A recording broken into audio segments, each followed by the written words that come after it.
walks out in the morning light. It's a working light. Through the mansions of fear, through the mansions of pain. See my daddy. We went to the mill at 5 in the morning. We worked until dinner time, and then till 9 or 10 at night. On Saturday, it could be till 11 and often till 12 at night. We were sent to clean the machinery on Sunday. Anonymous child, 1840. Although child labor has drastically improved since 1890, when 19% of U.S. children between 10 and 15 years of age were employed, it has not yet fully disappeared. And there are still measures that need to be taken by the government as well as the people in order to educate the greater population that child labor still exists and needs to be tackled. 7 years old when I went to work in the mill. They learnt me to knit. Well, I was so little that they had to build me a box to get up on to put the sock in the machine. I worked in the hosiery mill for a long time, and well, then we finally moved back to the country. But me and my sister Molly finally went back up there in 1910, and I went to work in the silk mill. Molly went to work in the hosiery mill.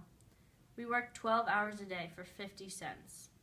When paydays come around, I drawed $3. That was for 6 days, 72 hours. I remember I lacked 50 cents having enough to pay my board. Bertha Miller, Thomasville, North Carolina. Points out, she worked 72 hours, 12 hours a day for 50 cents, and she was still not able to make a profit. She was still 50 cents in debt because she had to pay for room and board. Bertha Miller, after working 72 hours in 1 week, made negative money. This just shows how corrupt the child labor system was. The smallest child in the factories was scavengers. They go into the machine while it's going. It is very dangerous when they first come, but they become used to it. Charles Aberdeen, Manchester, Cotton Factory, 1832. As the unknown woman from the cotton factory highlighted, the conditions in which children worked were extremely unsafe. In fact, around 1900, 25 to 30,000 deaths and 1 million injuries per year occurred on industrial jobs. Many of the deaths occurred on railroad jobs, which were especially dangerous.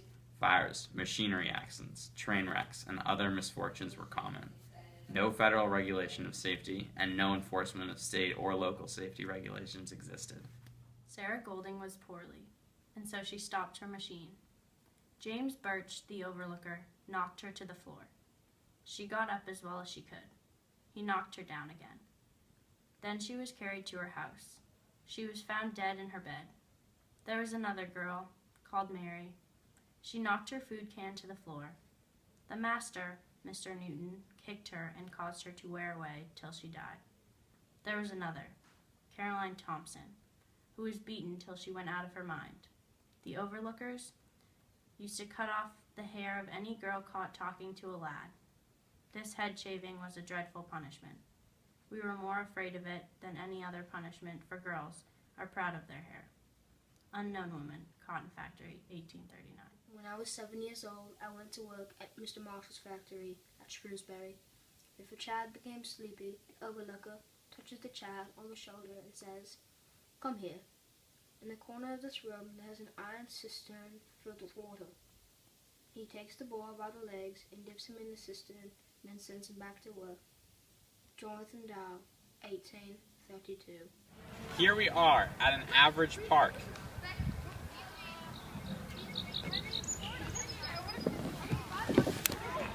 When child labor was at its peak, it was very prevalent in the United States, and there was not enough legislation that regulated wages, treatment, or hours of these vulnerable workers. The 1900 census uncovered that approximately 2 million children were working in mills, mines, fields, factories, stores, and on city streets across the United States.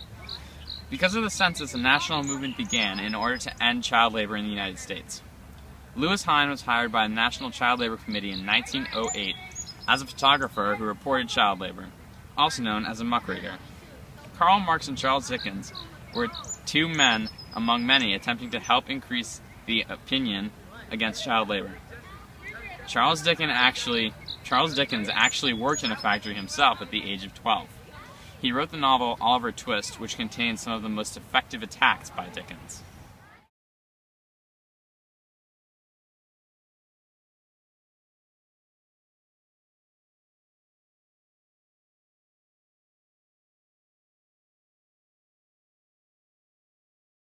How old would you like to be before you started to work? 13. 16. Next year when I turn 3, I'll be working. How many hours a day would you be willing to work? 3. 8. 185 minutes. What would be a fair hourly wage? 50. 50 what? $50. $50 an hour? Yeah. 15. $15 an hour? 425. $13 Believe an me if hour. you said less than 100 years ago, kids worked for 72 hours a week to make 50 cents. Would you Yeah. believe that? Kind of. Yes, I would. No. Why not? Because it seems kind of stupid. How about you? Yes.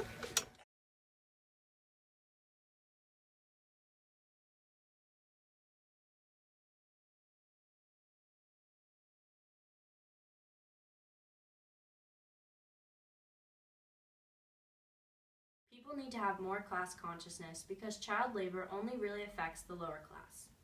Although the upper class could go through life today without being affected by the issues of child labor, they should still be educated about it and know that it is present instead of ignoring it completely. Education is the key to ending child labor. If children go to schools, they are less likely to work. A better education also means a better chance of getting a good job later on. Child laborers need to be replaced by adults. There needs to be more execution of the laws regarding the minimal age of child workers, as well as reforms in order to ensure they are treated fairly, with good wages and hours. Consumers can help by refusing to buy products made by children. Sometimes there's a label on clothes or other items that indicate children are not involved in manufacturing them. Reforms for child labor began as early as 1832, when the New England Association of Farmers, Mechanics, and Other Working Men stated that, and I quote, "Children should not be allowed to labor in factories from morning till night without any time for healthy recreation and mental culture, for it, quote, endangers their well-being and health." In 1836, minimum age laws were proposed, establishing that there should be a law on the age of factory workers. Also in 1836, a law was proposed ordering that it was necessary for any child under the age of 15 to attend school 3 months in the year. Many of these regulations were not consistently enforced. In 1842, Massachusetts limited the workday of children to 10 hours, and soon other states followed in this regulation. In 1916, the Keating-Owen bill was proposed. This bill was based on Senator Albert J. Beveridge's proposal in 1906, which used the government's ability to regulate interstate commerce to regulate child labor. This act banned the selling of products from any factory or shop that employed children under the age of 14, from any mine that employed children under the age of 16, and from any facility that had children under the age of 16 working at night or more than 8 hours during the day. This act was passed by Congress and signed into law by President Wilson. The Supreme Court ruled it unconstitutional in the case Hammer v. Degenhardt in 1918 because it took too much of the government's power to regulate interstate commerce. In 1938, the Fair Labor Standards Act regulated child labor and minimum ages of employment. Hours of work for children are now federally regulated as well. 1924, the first attempt to gain federal regulation failed because too few states ratified it. In 1936, the Walsh-Healy Act stated that the U.S. government will not purchase goods made by underage children.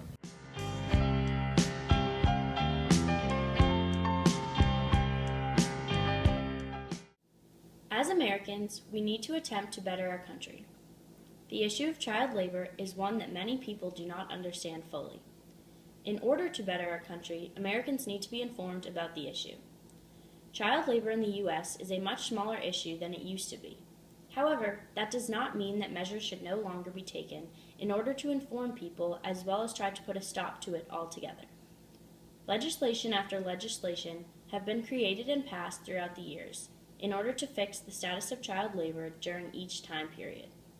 These reforms have done their job quite well, improving the status of child labor over time. However, more needs to be done. Education is a key factor to the disappearance of child labor, meaning that measures need to be taken in order to regulate how often children go to school and how much of an education they receive. Without school, children have much more free time, and sometimes that means that their parents believe they should be working during this time. Regulations on education have already been proposed. However, there needs to be specific people delegated to make sure that children are getting the education they need, instead of working at low-paying jobs with poor conditions. There needs to be a bill passed by Congress that is constantly regulated. The drastic measures need to be taken. For example, the hiring of officials specifically for regulation on the laws of child labor would help to maintain control over the law. In order for child labor to finally come to a complete end, a foot needs to be put down. The process of a bill becoming a law is not quick or easy, but needs to occur in order for regulation on child labor laws and the overall power of the country to work toward the final goal, ending child labor. To get a bill passed, the steps are as follows. First, a bill is written up as an idea. Then it is either introduced in the House of Representatives or the Senate. It then moves to a committee who can approve, rewrite, or kill the bill. From there, the bill is voted on by the House of Representatives, and if a majority of the representatives say yes, then it is passed on to the U.S. Senate. From the House and Senate, it goes to the President, who can either sign it into a law, veto it, or leave it for more than 10 days, allowing it to become a law without his signature, also known as a pocket veto. If the President does veto it, there is still a chance that it can become a law. It goes back to the House and the Senate, and has to be voted with 2/3 of the House in favor and 2/3 of the Senate in favor in order for it to be passed. Although this process can take a long time, it is worth it in order for child labor to finally come to an end after all these years. This bill should be specific with details on regulation as well as how these regulations will occur. Officials should be given the power to investigate any actions that seem as though they may be connected to child labor or helping bring child labor back to the U.S. in any way.